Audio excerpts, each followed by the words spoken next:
This week we're going to be looking at Adobe InDesign.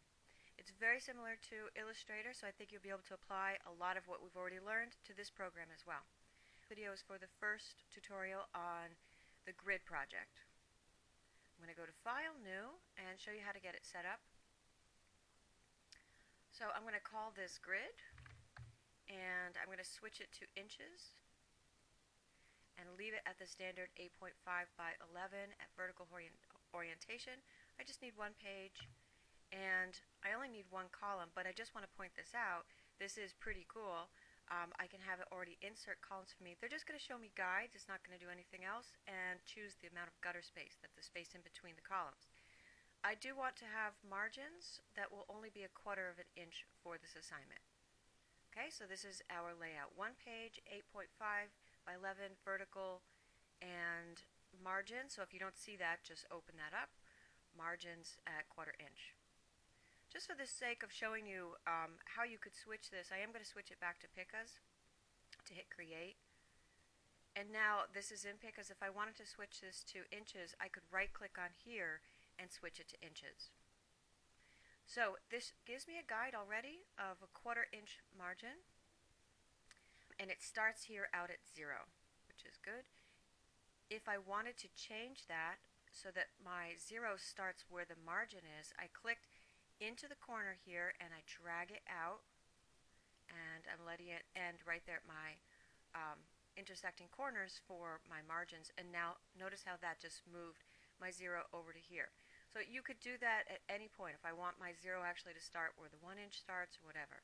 You probably don't, but I just wanted to illustrate that. I'm going to put it back to being over here. Sometimes you may want actually your zeros to start where the margin starts. Okay, so just like in Illustrator, if you don't have your rulers up, you're going to go up under View and choose Show Rulers. At this point, maybe you realize that having the rulers are really useful, so you might want to learn the keyboard shortcuts. Same thing with the guides.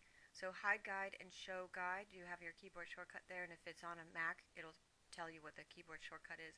So this plus sign we don't actually type in. That just means you're doing both the control and the semicolon. The first thing that we'll do is set up our boxes, and this is just going to be like in Illustrator. I'm going to use the rectangular tool, and I'm going to give it no fill. So you're going to go up here to the options bar, no fill, and a black stroke of 1. So if you don't see those options, you click on the arrow, choose the none option for the fill, the top one, and for the stroke, you're going to choose black, and then for our points, 1. And I'm not going to hold the shift key down in this example because it's actually supposed to be a rectangle, not a square.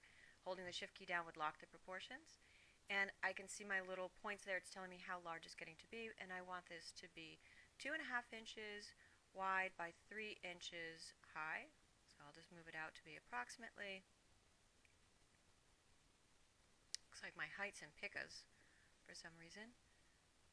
I'm going to switch that. So I'll move this, I'll go up here 2.5 and switch this to 3 inches. So now I can hold the Alt key down and click and drag that out and do the same thing again. And now I probably want to start working with my guides to get exact layout or exact spacing in between my different boxes. For the sake of doing this video tutorial, I'm just kind of eyeballing it, but it's pretty cool in both Illustrator and in InDesign. When I hover over a section, do you notice how it is giving me a line up here in my rulers? So I can actually kind of very quickly see, alright, these are each, they're 1/4 inch apart, and that's exactly what I want, and I'm lining them up to the edges of my margins. So now I can select all 3 by just clicking and dragging across. They're all selected, and do the same method to duplicate them, holding the Alt key down, click and drag them down, and use my smart guides to move them over. You can also always use, oh, I think I duplicated it that time. You can always use your arrow keys as well to be able to, now I'll use my arrow keys to kind of nudge everything over. I didn't actually drag it with my mouse. And then do the same thing again, select them all, Alt, and bring them down. Okay, so obviously I have to adjust my spacing, and I'll use my arrow keys, and I'll just kind of do it, eyeballing it for right now. Alright, now the next thing is we want to set up our guides, and I asked you to have your guides every half inch starting at the margin. So I am going to adjust my ruler so that it starts here to just make it a little bit easier in terms of the math. So I just clicked and dragged, so now my 0 point is here, and I'll drag my guides out every half inch.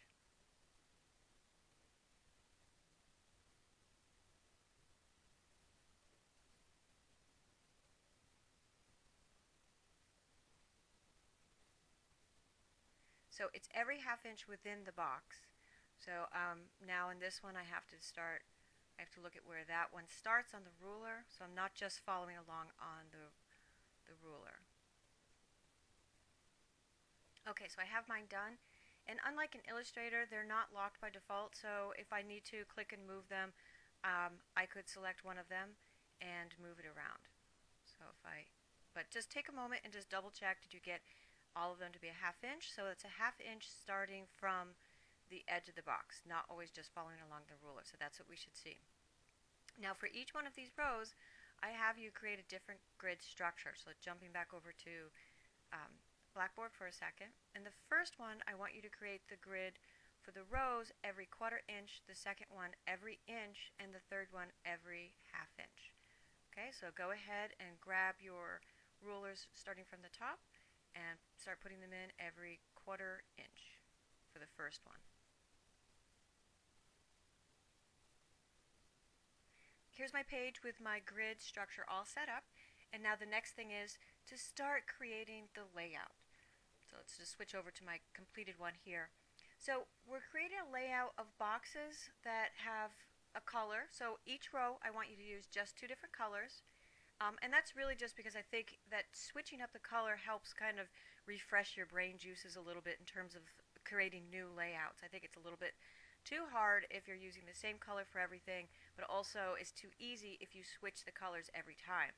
Because you start to think about the relationship of, okay, in this one, what's it like if I have the magenta surrounding the cyan, in different ways. So start thinking about the boxes with their different colors as like how they relate to the other boxes with the other colors. Alright, so how do we get this all set up? Going back over here. Again, I'm just going to use that rectangular tool, and I am going to choose a color. So I'm going to go up here, and just for the sake of keeping the exercise relatively simple, we're just going to use this list of colors right here. So this is where I got my cyan, and now I'm clicking outside to close that box. I don't want to have a black box. Okay, so in your exercise I talk about create the grid and break the grid, and what do I mean by that? Let's zoom in on one square. Oh, so I inadvertently changed this one to blue because this was selected, so I have to go back. Actually, I'm just going to do Control Z and undo that. Alright, so make sure that you don't have any selected, so I'm using that arrow key to click outside so nothing is selected. And now when I can switch over to blue and no stroke, nothing changed. Okay, so I'm going to take my rectangular tool, and so thinking about a grid, you could imagine these each as if they were like their own magazine layout page. So maybe I have like my heading, a big bold heading right here in the middle, and I'm going to let that be blue.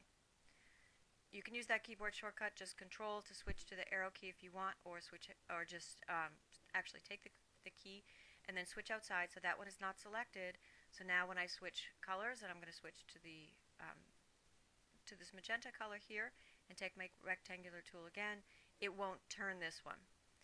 Okay, so maybe this is my heading, and maybe I'm going to have something underneath. So here I'm going to break the grid in the sense of I'm not going to just try to fill in these boxes. That would be really a boxy layout and really boring. So I'm breaking this grid that I set up, but I'm still aligning things to the grid. So now I'm going to work right in the middle of, and I can tweak that and move it over.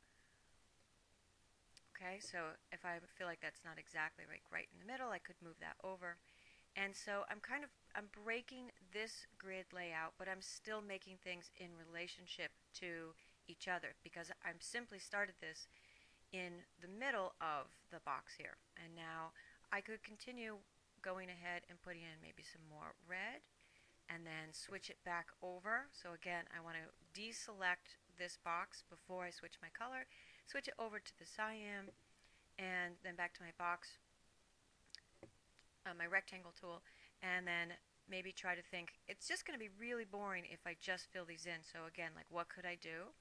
Maybe I want to just have like these little almost columns here, and I'll switch it again. Alright, so that's basically what the practice is. You keep going, but really kind of try to challenge yourself. Think about your margins, think about the outlines, like could you create some kind of contrast? You can also overlap things. So let me just show you that briefly. Let's say, so like for example, in the ones I created down here, didn't mean to zoom in quite that much. And some of the ones over here, I have changed the spacing. I have some boxes that are behind other boxes. I'm going to right click here and choose Arrange, Bring to Front. Oops, maybe I wasn't on the right one. There we go. Arrange, Bring to Front, and that moves it forward. So when I did this layout, I drew my darker purple boxes behind, and then I put this one on top, but I wanted to go behind. So with it selected, just right click on it and choose Arrange, Send to Back, and it changes the visible order of it. So that's another option you might want to play with. So I think that, basically thinking about everything else that we've done with Illustrator, this is very similar. You definitely, at the end of the practice though, view this without the guides. I'm going to use my keyboard shortcut and check. So right here I would need to move my boxes over because I've cut off my black margin, but you'll probably find spaces where things, like right here, so zoom in on things, those boxes, the blue actually should go all the way down.